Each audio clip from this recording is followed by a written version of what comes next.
Creepy animations make up a large section of my childhood. Everyone has at least once seen an animated horror story in the last 10 years. Some of them have scarred me and left me with the terrifying memories ever since. Thankfully, because of what a nice person I am, I'm gonna scar you too. So thank me for the incoming generational trauma I'm about to throw at you. Strap up, get your food, and let me get into the video. I Heard It Too by Axeman Cartoons. Imagine you're lying on your bed with a bag of Doritos, watching your favorite YouTuber, Jaden Animations, when you're recommended something interesting. You see this creepy looking thumbnail and think, maybe, just maybe, I should watch this. You click on the video and this is what you find.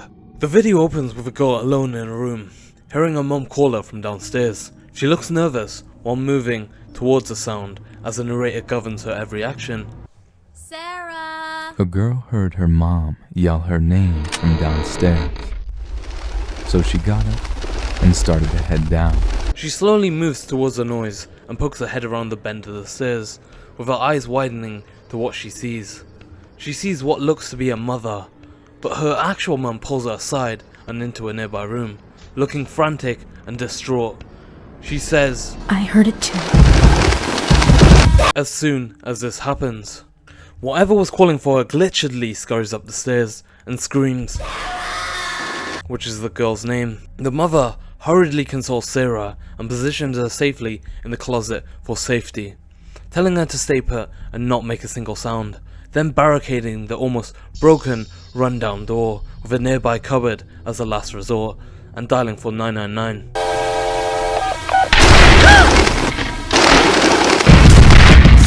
To no avail, as her mother meets her demise, and Sarah is left traumatized as the monster scurries away.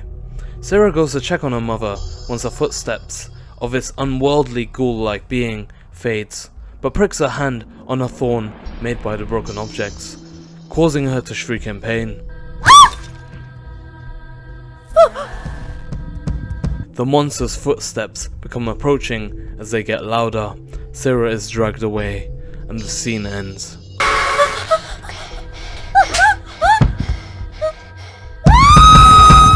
I discovered this video as a very early teenager, late at night while browsing YouTube.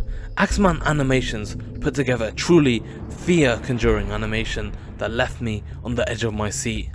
If any of you are familiar with skinwalkers, who are beings in Irish folklore that can take the shape of different animals and people, then this must scare you.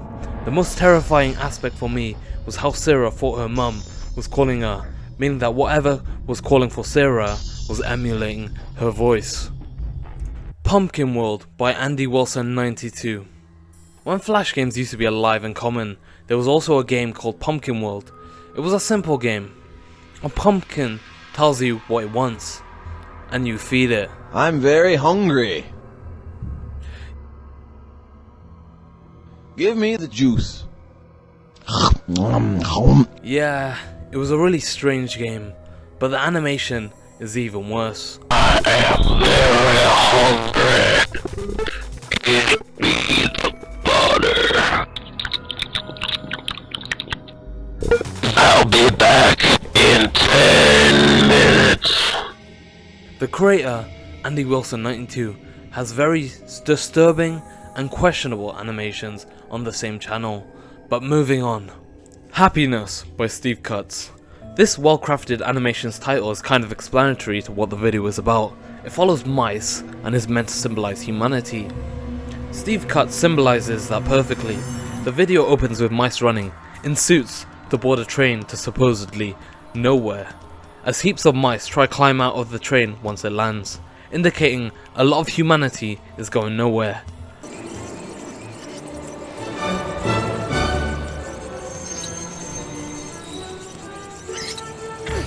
Now the screen is filled with consumerism like Crispo Flakes that will shake your depression, or how Burger King is literally advertised as happiness. Society's consumeristic lifestyle that is constantly chasing empty happiness. Later in the video, mice are seen fighting over products during the Black Friday sale.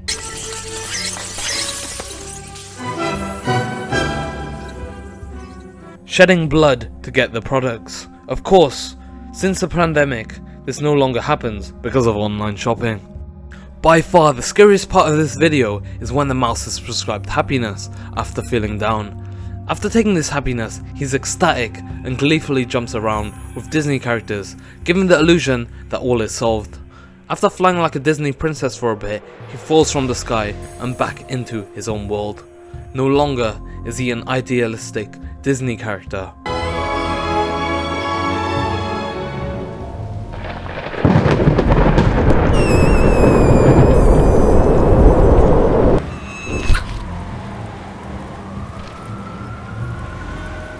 This could be a reflection on how modern doctors will prescribe medication for conditions like depression, but will ultimately last temporarily, or a reflection of drugs as a whole, giving the illusion of feeling good for a while, for it to just crash in the end. The final scene sees the rat chasing money to be caught in a mousetrap, supposedly working, which reflects the illusion of chasing money and being stuck doing it like everyone else. You might be thinking, doesn't this lack a typical horror element? This animation is scary because it reflects the downfalls of modern society, using depressive themes and realities of life to exemplify how most of us spend our lives. On a more positive note, happiness is what you make of it. Remember to stay positive. Poochee and Pansee, Part 1.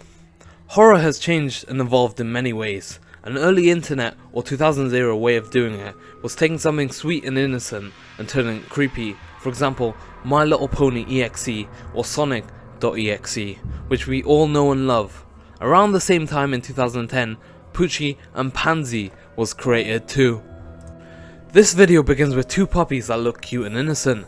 Poochee, typically of children's cartoons, has an idea and tells Pansee that they need to rescue a kitten from an evil witch that's trying to get the Midnight Crown. I had one too.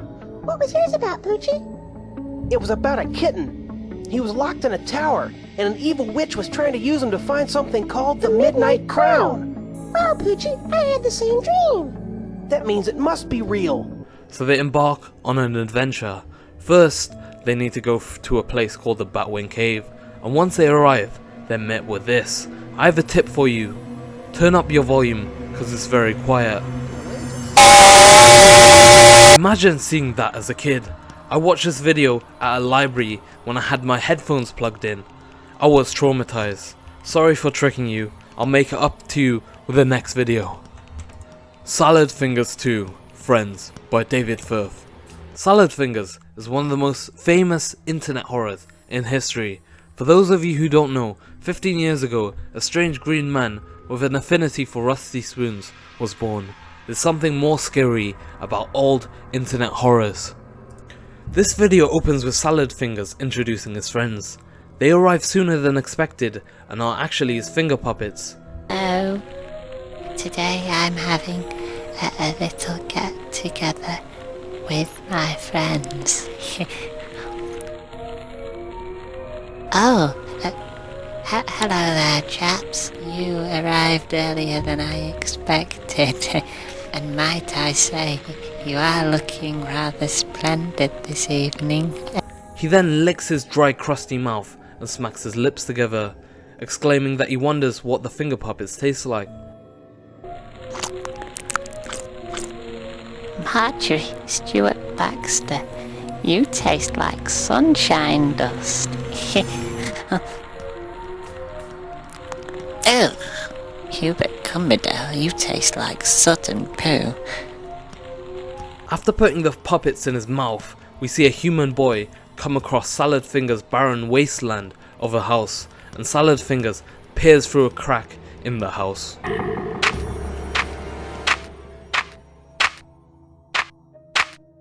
Help! Help me! Help! After Salad Fingers deceivingly shouts "help me" from the house, the boy wanders in. Looking shaken and distraught, his eyes meet Salad Fingers. Salad Fingers wails that he needs help getting fish out of the oven because it's right at the back. I think you can guess where this is going.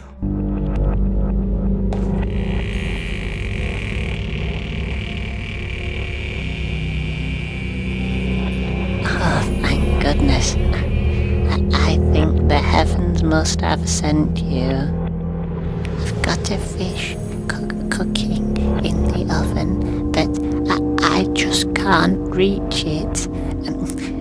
It's right at the back.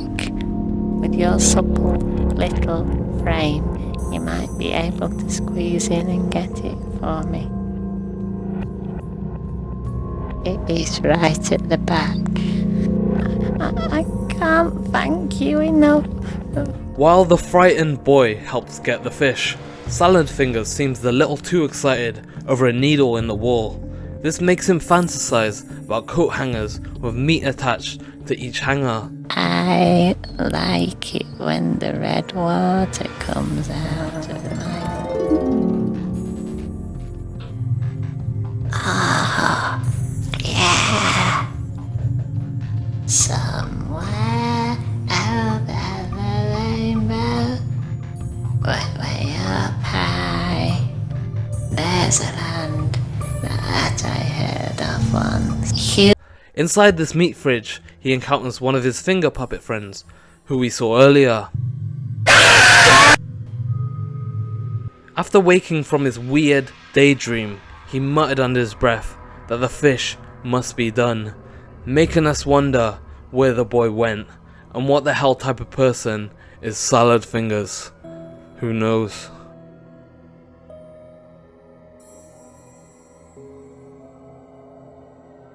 A truly peculiar piece of art that was traumatizing for millions of people on the early internet. David Firth truly created a childhood of trauma for millions of people, myself included. Regardless of age, I think you can respect all of these artistic and creepy animations in their own right. Horror rests at the centerpiece of internet history, and I love exploring the depths of it. These creepy animations will forever haunt me and my fans for the rest of time. Before I end this video, I want to announce that I am starting a clothing brand called Osera Apparel. I want you to help me out by going and following the clothing brand Instagram and TikTok. I put both of these links in the description. I hope to see you soon. Remember, stay safe and stay vigilant.